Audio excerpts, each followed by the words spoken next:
Hello everyone, hope you're doing well. It's time to go through another leak, and this time for Thailand. We're also going to do some videos on the weekend about Thailand. I did a video last year talking about how Thailand was going to come to the game and went through a bunch of their vehicles, and it must be understood Thailand actually has a metric ton of different vehicles, all spanning even from the Second World War when it comes to their naval stuff and even their ground stuff. They have things like the Vickers-E and also even some cruisers, and in the modern day, Thailand boasts quite a large military and also many other different things. So it's a pretty crazy country, and I feel like in some of the conversations was just kind of completely forgotten about. The leak itself is about the AV8S. This is the Matador, and what it is an export version of the AV8A that we already have in game in the American tech tree, and basically it was designed for the Spanish Navy, but then eventually, later on, it was sold to the Royal Thai Navy, so therefore it will be in the good old Japanese tech tree, probably as part of a subtree, a premium, or so on and so forth, and it would be really cool to see.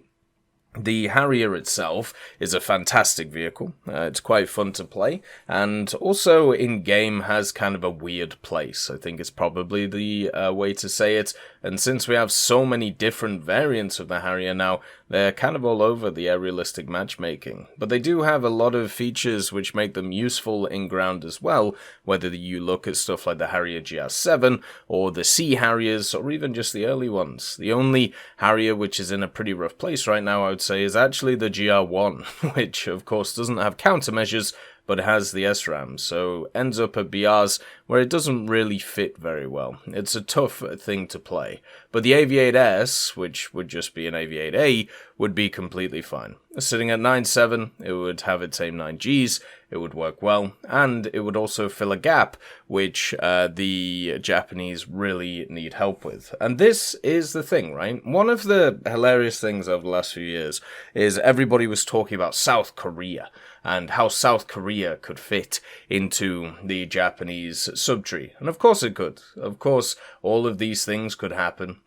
Everybody could just have a bit of fun and have the South Korean stuff in there, and then also on top of it, you could have a bunch of issues with it because of the fact that you would have quite a lot of annoyance because of historical facts, but mostly it would be fine, right? The South Koreans have a lot of top tier stuff, which, you know, Japan kind of needs, but also at the same time, there is a lot of baggage, which, even though for me that doesn't matter too much, it would end up in some pretty annoying conversations, which, at least nowadays in War Thunder, I would like to avoid.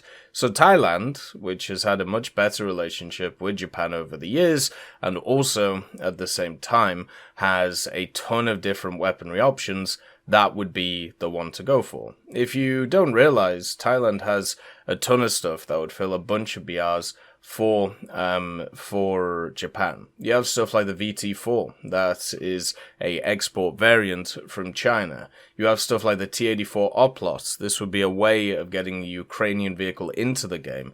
I would like to remind everybody that the T-84, the Oplot, there is actually a full model out there which is fully ready, fully done, and fully ready to go by a creator, but obviously with the invasion of Ukraine kicking off, it was never going to turn into any kind of subtree or anything like that with the USSR. So it's kind of just left out there not really doing anything.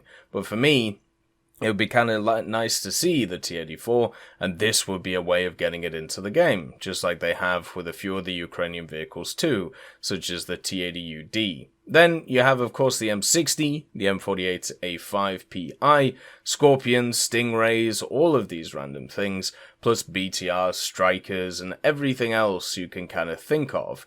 Thailand is one of those nations which doesn't really build a lot of its own stuff, but it has a ton of its own kind of variants of vehicles which could definitely come in, and that would be really cool. And the simple fact is, you know, they would fit really well with the Japanese. And I think that's basically what they're going to do. They're going to completely just kind of add them to it. And if you actually are wondering, like, what links do we already have in game to stuff like this? Well, once again, the M60, the M48, they also use the Alpha Jet, which is a vehicle that has just come in. They also use the F5, which obviously we've already seen, the F16, which is already here, and also they use stuff like the Gripen, which is already around too.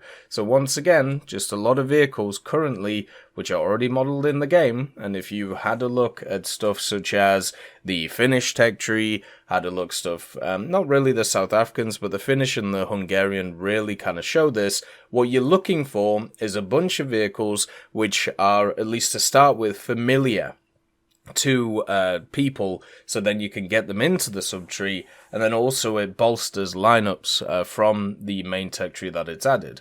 And this has worked really well with Finland, this has worked really well with South Africa, and this has worked really well for Hungary, for Italy. There's a lot of BRs which have come alive because of those added vehicles, and hopefully for Japan the same thing can happen, because let's be honest, Japan has a ton of holes in it.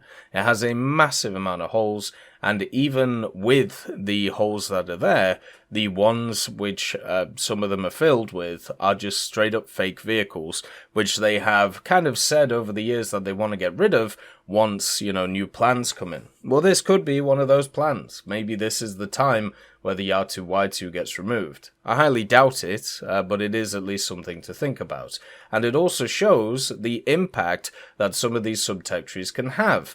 A lot of vehicles, when it comes to Thailand, are really cool. Not just from their aviation point of view, but also their ground and also their naval point of view and helicopters. Like, these guys use everything. As I said, the literally just have a look at what's there for Thailand and have a look at their kind of proud military history that never really gets talked about, and that kind of sucks. So what we're going to do is a series of videos just kind of looking into them and a bunch of the vehicles that they have access to, because they do have a ton of unique stuff. They do have a ton of interesting stuff that would be really cool to see. And if they get added to Japan, that would be fantastic. I don't think they should be an independent tech tree. As I've said many times, I think the day of the independent tech tree is over.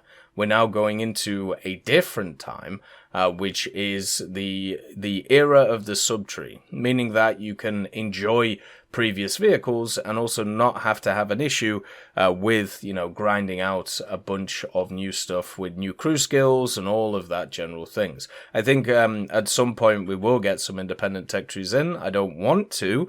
I think that should be, you know, generally looked at, and then also they should maybe think about a system of where if you research a specific vehicle in a tech tree, maybe the research can also be used to another vehicle in a separate tech tree which is similar. So let's say if you complete the M48 and fully modify it, maybe if you use that vehicle in the American tech tree and the bonus RP that you get from it goes towards the Magak 1 in the Israeli tech tree. I think there is something there which would be quite nice, so that kind of gets rid of the idea of having to grind out basically the same vehicle over and over again in multiple tech trees, which is what these sub-tech trees end up doing, which isn't exactly great. I think overall though, Thailand is really, really cool, and a much better option than South Korea, just for now. Obviously, I'm sure South Korea will come as well, but I think South Korea should come in a slightly different way. Hopefully you guys will enjoy the Thai stuff that will eventually come in. The F5 is a taster of what is to come. As always, I hope you have a wonderful day, and I'll see you next time. I'd like to thank Schnitzel Stroker, Brendan Quinn, Vilneus, Character Fuel, Carrion Crow, Nicholas Richardson, Gus Irenicus, Pyman, Wartinder, Teddy, Daniel Stanton, B. Young, Opium Prime, Masonocrat, Lafouche, Alan Hacker, Sem Arslan, Uncle Bean, and Derek R. for supporting the channel.